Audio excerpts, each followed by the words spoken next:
Hello guys, in today's video I'm gonna show you how to find preferred language settings on your account on Xtutor.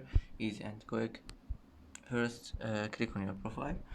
Now click settings and privacy, and now click accessibility and display and languages settings.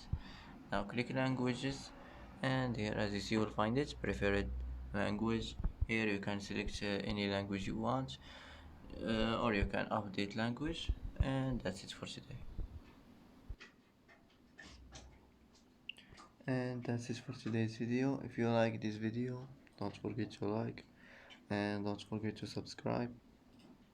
I hope this video is helpful for you, and thanks for watching until the end, and see you in the next video.